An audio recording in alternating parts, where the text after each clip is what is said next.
Une rencontre avec un ovni est rarement quelque chose d'agréable, et dans tous les cas de figure, les répercussions psychologiques sont énormes. Mais si cela s'arrêtait seulement là... Mettons de côté les fois où certains se sont approchés un peu trop près d'un objet alors qu'ils n'auraient pas dû. Les cas de brûlures plus ou moins graves sont légion. Mais dans cette vidéo, nous allons aller beaucoup plus loin. Il ne faut ni céder à la panique, ni accueillir naïvement à bras ouverts ce que certains qualifient de frères de l'espace. Mais enfin, si en règle générale les rencontres ne laissent pas d'effet physique durable sur les témoins, l'ufologie possède aussi nombre de cas qui se terminent de manière tragique. Étrangement, la grosse majorité se déroule en Amérique latine. On se perd en conjoncture sur la raison d'une telle concentration géographique. Les attaques ne sont pas rares, avec blessures à la clé, voire pire. Et cela continue encore de nos jours d'ailleurs. Aujourd'hui, je voudrais traiter principalement de deux cas qui font froid dans le dos, un de 1946 et un autre de 1967. Vous pardonnerez ma prononciation sûrement exécrable du portugais. João Prestes Filho était un Brésilien né en 1902. Sa triste histoire se déroule en 1946, le jour de Mardi Gras, dans l'état de Sao Paulo, où depuis déjà quelque temps, on apercevait d'étranges lumières la nuit, au-dessus des montagnes et forêts de la région. Prestes et un ami partirent le matin pour aller pêcher. Sa femme et ses enfants, eux, devant se rendre au carnaval toute la journée. Il fut de retour chez lui vers 19h, et le reste de la famille n'était pas encore entré. Après avoir mis son cheval dans l'écurie, il fit chauffer de l'eau au feu de bois pour prendre à main. Alors qu'il changeait ses vêtements, une espèce de faisceau de lumière jaune apparut dans la pièce, venu d'on ne sait où. Prestes sentit alors son corps brûler. Paniqué, il courut dans la rue et se rendit chez sa sœur qui vivait à proximité. Celle-ci appela un voisin ayant certaines connaissances médicales. Ce dernier précisera plus tard que les yeux, les paupières et les sourcils de Prestes, que ce dernier disait avoir protégés avec les mains, semblaient parfaitement normaux. De même, les parties couvertes par les vêtements ne présentaient aucune trace de brûlure, ce qui n'était pas le cas du reste du corps, pieds exceptés. Ensuite, accrochez-vous, j'espère que vous n'êtes pas en train de manger parce que c'est assez gore. Peu de temps après, sur les parties touchées, la peau commença à se rider. Puis les chairs apparurent et se décollèrent des os. Les dents inférieures furent mises à nu. Sa peau était noircie par endroits.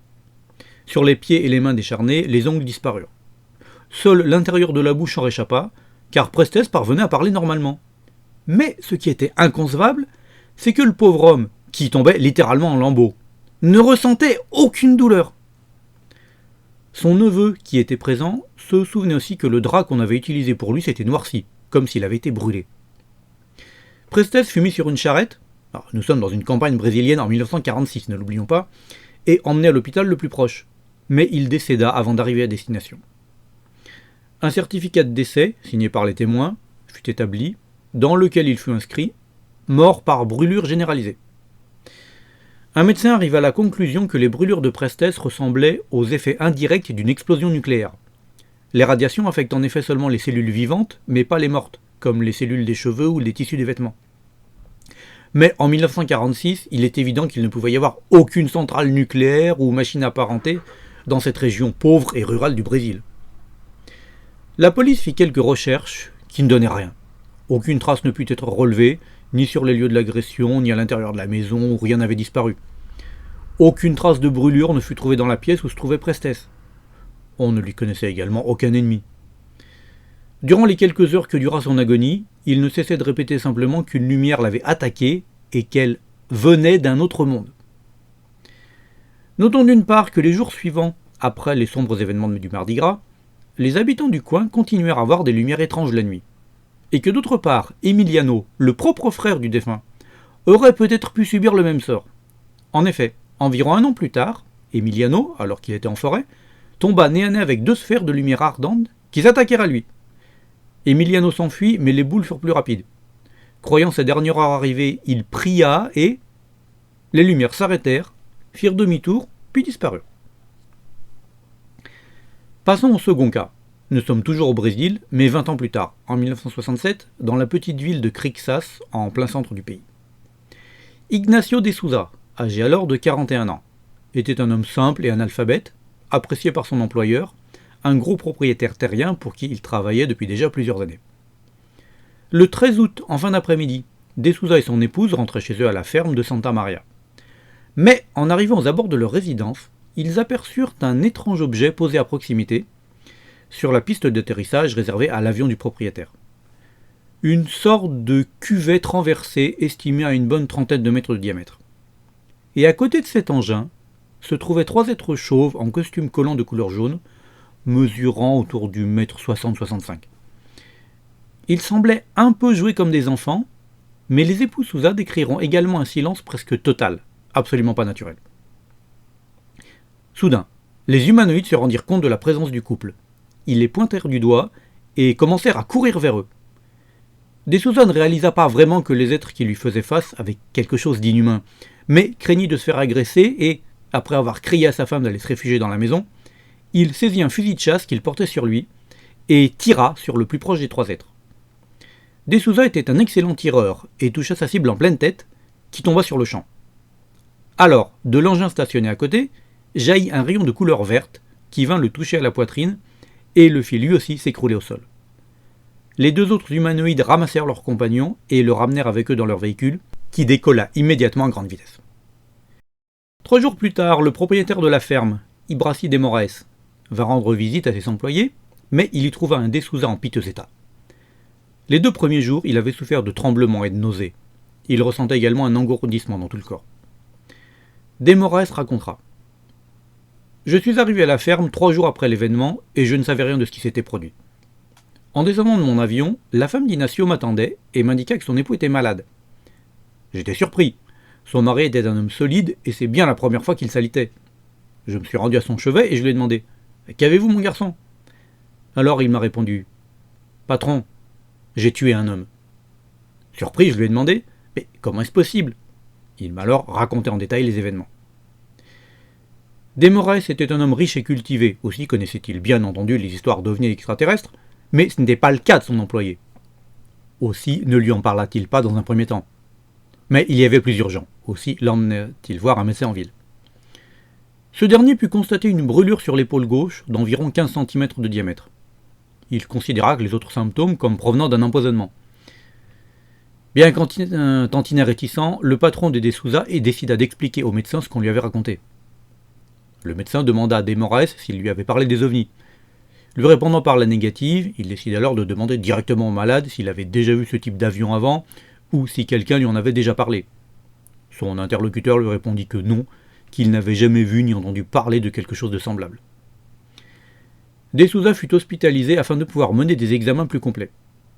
4 jours plus tard, le verdict était sans appel. De Souza souffrait d'une leucémie foudroyante et il ne lui restait au maximum que quelques semaines à vivre. Le médecin dira à De Moraes « Il sera entendu qu'il n'a rien vu. Vous avez un nom à préserver et tout cela ne ferait que créer une panique. Quant à moi, je n'ai rien entendu et je ne sais rien.